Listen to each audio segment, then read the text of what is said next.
daughters, sisters, and wives. He says they're gonna change our lives. Be women, be girls. They'll make a better world. Invest in her. Invest in her. Invest in her. And now here's your host, Catherine Gray. Welcome to the Invest in Her podcast series, where we always feature fabulous female founders and funders. And today we have on the founder of Women in Media. She's also the executive director, Tema Staig, and her associate, an award-winning producer, Allison Vanore. Hi, girls. Hi. Hello. Welcome to the show. So happy to have you all on. And I want to mention right at the front that our She Angels Foundation is so thrilled with your nonprofit, and everybody's going to find out why when we tell them all about Women in Media today, which is just awesome. And so we are going to be getting behind you to support you because we believe in what you're doing to help empower women in the entertainment industry. And so I'm super excited to talk about Women in Media today. Thank you so much for having us on, Catherine. It's such a pleasure to see you again. Well, I want to first say both of you have a very impressive background. So Tema, I know you went to Tisch School, which is one of the finest in the country, doing set design, art direction. And I just want to mention that I read your bio and you worked on one of my favorite movies of all time, which was Kissing Jessica Stein. Love that movie. Allison, of course, you're an Emmy award-winning producer. I know you've worked on popular shows like After Forever. And so both being very accomplished women in entertainment, I can see why you're drawn to creating this incredible database of women writers, producers, editors, camera people, and you're helping them get employment. I love that. Let me just say that. So tell me, how did this get started? Well, I actually started it in 2010. I was faculty at a college, and they needed a faculty advisor for their women in film group, as it were. And I changed the format a little bit to make it a little bit more networky and help the women have more support between each other. And it was so wildly successful that the guys started saying, "Hey, why don't you have one of these for us?" And I was like, "Well, you have one. It's called the film industry, or you can start your own, right? You could start your own group." So what we discovered is that there was a necessity for what we were doing in the school to reach outside the school. There was a greater need. So we started doing these networking events in connection with Seeking Our Story, which was a film series about women directors of historical significance who you probably haven't heard about but should have, because they don't teach us in film school, which is horrific. You don't hear about Dorothy Arsenault, who created the boom mic and was Paramount, directed Paramount's first talkie. And she made Clara Bow, she worked so hard with her. She created intercutting. She was living out and proud in the silent era, and she was one of the few people to cross over from the silent era into talkies. And that we don't know this rich history about the women who came before is diminishing for us now. So I helped with that by bringing the networking that I've been doing at the school to this event, and also doing short PowerPoints to talk about these women so people understood why it was so important to learn about them. And it kept growing. It got so freaking big that we kept moving venues. And clearly there was a need for this, even though all the bigger venues were telling us nobody wants to see films by women directors. And we're like, we do. We know people do. So we proved them wrong. And we just kept getting bigger and bigger until we no longer had to do it anymore, because now all the other venues discovered how popular it was and they're doing it. So we can just go to the movies, which was the objective. However, I kept hearing, I had all these networking contact sheets from all these events we had done, because we would have everybody sign in, say who they are, what they do, wants, needs, or offers, sign into this contact sheet, and that contact sheet would get distributed to everybody else who signed in. And that's how people started to meet other people to work with, women, and also a number of men would come too, but then they wanted to hire the women because they met all these incredible ladies at our networking events. So I became the lady who knew all the women to hire above and below the line, because I couldn't get any of the organizations that were focused on above the line to also focus on below the line. So and for someone that might not understand what that is, what type of positions would be above the line and what type of positions are considered below the line? So above the line are your directors, producers, writers, even your actors. And then below the line is the crew. So that's like everybody in your camera department, like your cinematographer, drone operators, grip and electric, your art department, script supervisor, hair and makeup, everybody who, it's a huge number of people in the crew. But all these organizations were focusing only on the director or the writer or the producer and hoping it would trickle down. And I felt that until we pushed from the bottom up, we would never get to parity. Because if you only have one director on set and no other women, which was the case for a very long time, we're never going to get to parity. So what you were saying is, if you didn't have women in sound or as a gaffer or all these different positions below the line, we weren't going to make progress above the line. Exactly. And what do you have to say about that as a producer, Allison? Like, do you feel like, this inequity still exists, and are we working toward getting better because of entities like Women in Media?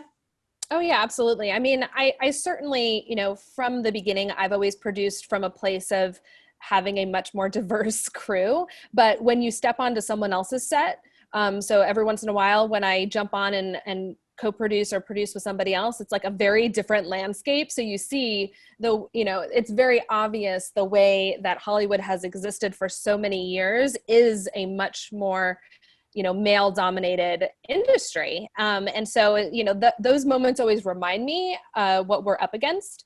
But the difference is, like, when you have women below the line, when you have women working in those roles, it's just the entire atmosphere changes. And we're also, we're telling stories, we're more comfortable telling stories that haven't been told before as well. So if we're affecting the people behind the camera, we're also going to eventually affect the stories being told and then what the audiences are experiencing as well, right? So this may feel like a very specific, targeted mission, but it's really could have the ability and will have the ability to also change the world and the way people experience other cultures and other, stories that they weren't getting before. Absolutely. It'll change what the end product is. Yep. The interesting thing is, I've talked sometimes to different male directors, whatever, they'll be like, oh, I can't find women in sound. I can't find women gaffers or whatever, and it's like, I love what you're doing because no one has any excuses now. That's right. Women in Media is a go-to directory to find women. So if you really want to hire women, you can go to this directory. There's thousands of them that want to work in the industry, right? Yeah. And I couldn't agree with you more about, you think it's just the director or the writer or whatever that impacts the story, but it is the crew and it is a feeling on the set. And I've had male directors say that they've had all female crews, like this is something new, of course, and how much they love it, that it's actually preferable. Hey, this is great news. I mean, if word passes that, this is actually a great experience, maybe more male directors should be thinking about hiring more women that are below the line. This is like a good thing that this is coming to the surface, that people are realizing that. I think it's good for liability as well, to be honest. I think if you have more women on set, you're less likely to have some of the issues that we've had in the past, shall we say, the whole Me Too thing. Hopefully everybody is acting professionally anyway, but I feel like having more women on set kind of helps that. That's a great point. That's a great point. So if there's a woman out there who's a writer, wants to be a gaffer, wants to work on sound, wants to be an editor, she should definitely be checking out womeninmedia.com. It's a nonprofit directory. They can become a member, and TV and movie producers and all can go there for free and find people to hire in that directory. And it's very inexpensive to join, right? Yeah, it's $90 a year to join. Gosh, that's 40 half unbelievable. price for students, because Wow. we want the new generation coming up as well. That's so great. And a That's big so part great. of what we do too is, education and training. Mhm. So, for those students or people who are interested in moving up into those positions, if they don't have those credits yet, we definitely reach out to vendors in the industry and other people that are working at that higher level to help some of our members that are looking to kind of up their game, right? Make sure that they have those hands-on, training experiences so that when they do get hired, they can hold their own, so we want to level the playing field. I love that. And you have such a diverse amount of events throughout the year. I know you have them for writers and for maybe you could fill us in on what some of the events are. Yeah, for sure. We have, on top of, specific training, we'll go to, we'll have a crane day, we'll have, lighting and camera, hands-on training, but we recently started writers groups. So we had done an event with a writing team that everyone just loved. And the topic of a writers group came up and I said, well, let's just help our members join together and support each other and create writers groups. And I think at this point we have like 6 writers groups, and they are very successful in that we are hearing pretty often about the successes, in competitions, and their scripts are really blossoming, and everybody is just super supportive. They're getting really great feedback. So that's just one idea that came out of one of our other events that we did. We also have the Camaraderie Initiative, which is a very all-encompassing initiative that starts with writers and takes us all the way through production. Last year, we made 3 short films with the entire, mission to get these 3 filmmakers and all of the people working on the crew and getting credit on these productions to those next bigger projects, to the features, to the TV shows. And we saw that happen through that program. Our filmmakers are getting placed in jobs and other programs that are getting them those deals. So one of our filmmakers got hired in the development program at NBC Universal and is writing 2 features for them. So like Getting paid to write features. Yeah, like that's huge. That's exactly what we want to see coming out of this. We want, we're just so excited. We end up being the biggest cheerleaders for our members because of the successes that they're gaining through these experiences. Exactly. Yeah. And one of the other, I think one of the other filmmakers, she got her feature made. Mm-hmm. Wow, that is phenomenal. It's wonderful. Yeah. Tema and Allison, I think what you all are doing is so brilliant. I mean, it is so needed. There are so many women out there in the country, around the world, that want to be in entertainment. They have the gift of writing, or they have a desire to do sound, or they could be great editors. They feel it in their soul, and they don't know how to get involved.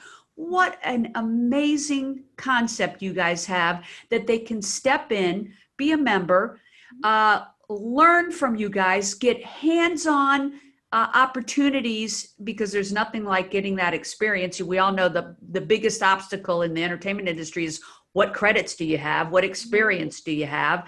And if you don't have any, it's just not fair if you don't know someone, So this gives such a wonderful levels the playing field for people of all ethnicities, all ages. I just love what you're doing. It's just such a need for it. And so if there's some woman out there, no matter what age they are, and they feel like there could be a great writer, a great editor, or whatever, producer, director, I encourage them to check out Women in Media, become a member, and start attending these fabulous hands-on opportunities that you're giving them to collaborate. Let's face it, whatever industry you're in, it takes a village, right? It's all about connectivity. So, Tema, tell us about, how you guys connect people. Well, so one of our camaraderie participants, production designer, she had been in my class actually, and I encouraged her to join and to be part of camaraderie because she didn't have any credits, like what you were saying. So we got her on 2 of the 3 shorts. So all of a sudden she's got 3 credits. Her mentor, she had a couple of mentors. One of her mentors works on a lot of big TV shows. So there's a connection. And then the director she was working with, one of her mentors is Hannah Beekler, the production designer for Black Panther. And this is an African-American girl. So she was able to get on a FaceTime interview with Hannah Beekler. And I was like, when are you going to introduce me? Because that's amazing. So she's like I'm not saying she has a job. We can't guarantee she'll have a job after all this. However, we can get her in the room with people who can mentor her and move her forward in her career. So from there, she then, because she'd worked with so many people on these projects, she then got like 2 or 3 more jobs, including a feature. So now she's like off and running. You know, she still needs us because she loves us and we love her. But like her career is like, boom, she's good, you know, or like with Sati, who won the Camaraderie as the grand prize winner. We connected her to Colin Trevorrow, who's the director, writer of Jurassic World 1, 2, and 3, you know, like the biggest movie like ever. And he loves her. Like, you know, they have this incredible mentorship and mentee relationship where they just really appreciate each other. And that's what it's about. It's about getting to know each other, making those connections, and then having people who are going to cheer you on and who might occasionally make a phone call for you on your behalf as well. And we do that too. It's like sometimes I'll hear from people who I've seen their work, I've seen them on set and on Camaraderie, and they're like, hey, like I'm kind of looking for an opportunity, and I'll connect them with people when I can. So I feel like you two are the epitome of like paying it forward, and I'm all about successful women paying it forward. I think that's what it's all about. That's how women are going to rise, is if we help each other. And men too, you know, we bring men into the process because it shouldn't just be incumbent upon women to help other women. It's really an everybody issue. Getting more women, flooding the industry to parity is all about the men and the women, all genders coming together, and that numbers game of 40 to 60% women, every department, every crew, every show. That's how we're going to do it. That's how we're going to get to parity and have a happier, healthier entertainment industry. Absolutely. And yes, the men obviously need to hire the women, but I love that you've created an all women's directory so they know where to find them. There's no excuses anymore. So, you know, here you've had a successful career in movie making, Tema. Allison, you're an Emmy Award-winning producer.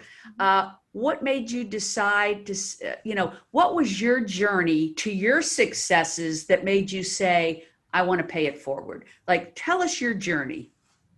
Where do I begin? Do you want to go with that, Allison? I can go first. Well, you know, I always, in my career, I've had 2 paths. One is in like the feature film, trajectory, and one has been in digital content.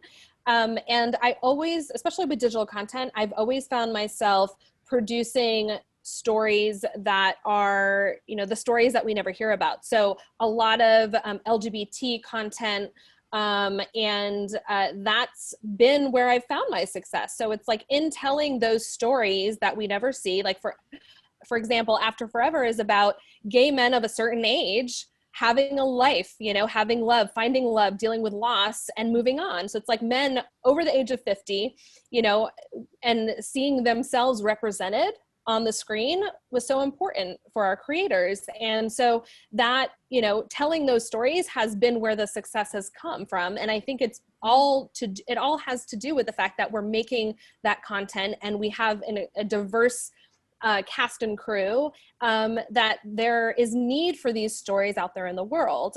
So, doing what I love is also proving to be successul. And so I've always been interested and drawn to those stories and drawn to those people. So it just was a perfect, match for me to step into women in media. But did you, when did you decide I want to be a producer? Like, what was the path you took? Like, you had to be pretty bold to make this happen. Like, share your story. Sure. And then, and Tema, I want to hear your story too, how you got into I know you went to school for it, but how did you get on your first movie set? Like, let's hear those stories. So my right out of college, out of grad school, I worked on a short film, as you do, and I worked for free, as you do, for a month, where I had like no budget, as you do, and I just made phone calls. I just got whatever I needed, whatever I wanted. It's the whole beg, borrow, steal thing, and we did a really beautiful project that went to Sundance. So my first project out of the gate did really well. It got me to Sundance, and then right after that, I got Kissing Jessica Stein, which was also, a great project to move on to. And I kept getting bigger and better jobs, and I eventually moved out to Los Angeles. But what I discovered is that I was always the one woman on location scout, unless there were like maybe one or two other. And I didn't like that. I felt like it was a very lonely place, and I found that I would get undercut more often than not. I would have DPs who didn't want to talk to me, or what, like crazy things that didn't make any sense, simply because of, and at first you think, oh, well, is it me? Am I like rubbing people the wrong way? And then you realize it's your gender. Because you hear it from other people. You hear it from lots of women who are saying, oh, I had the same exact experience. And you're like, well, okay, so something isn't right. And I just decided that I wanted to create the entertainment industry that I wanted to be a part of. Because frankly, I was a little bit disappointed. I thought that it would be a more liberal, I don't see why it even needs to be a liberal issue. It shouldn't be a politicized issue. But I just thought a little bit that I could expect more from the film industry. And then I realized that if I wanted that, I was going to have to make that expectation fulfilled myself. I couldn't really get anybody else to take on the below the line women. People were all excited, as I was saying, about above the line women, but for who I was, I couldn't find enough support.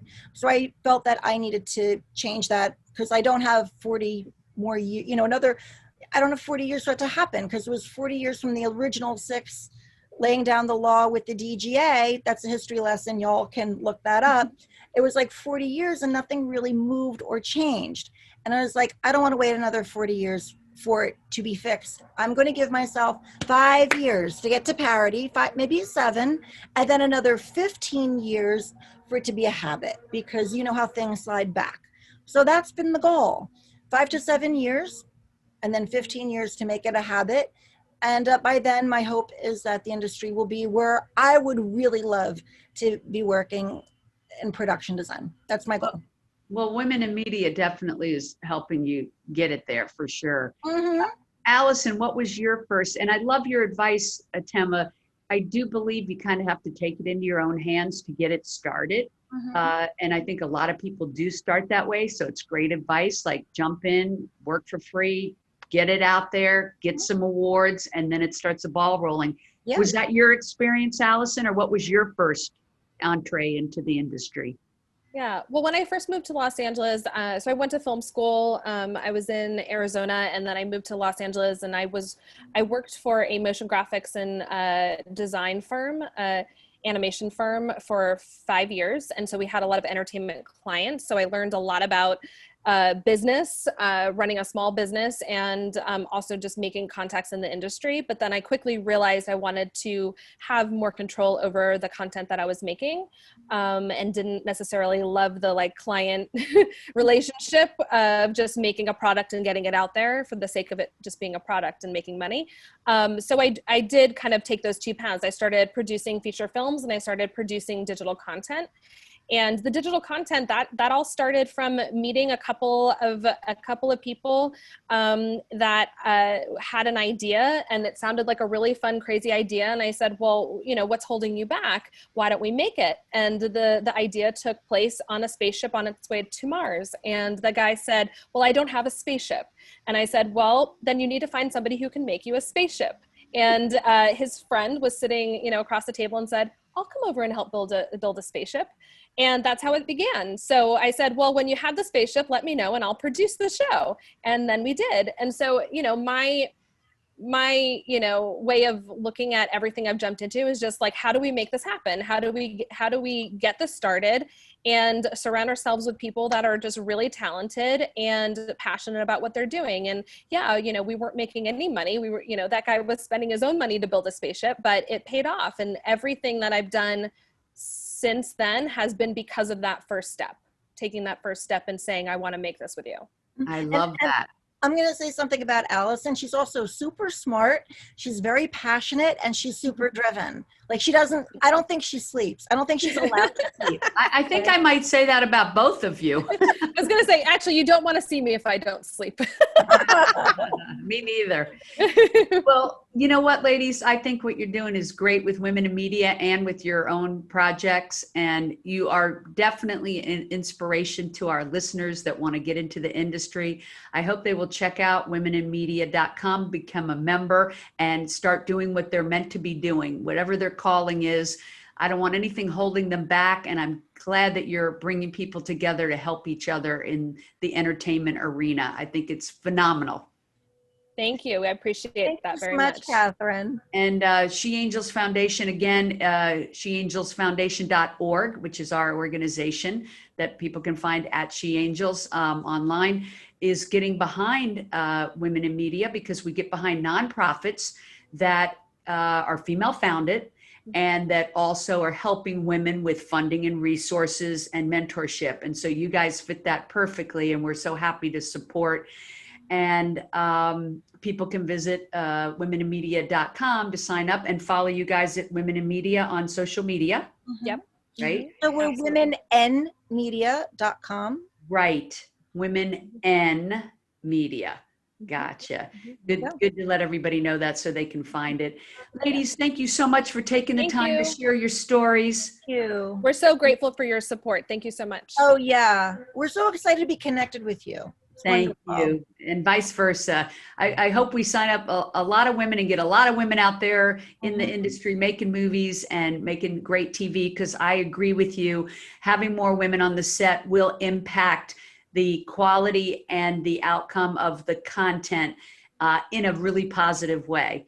Absolutely. So everybody at home, remember to invest in her and make it a great week. Thank you, ladies. Thank you. Thank you.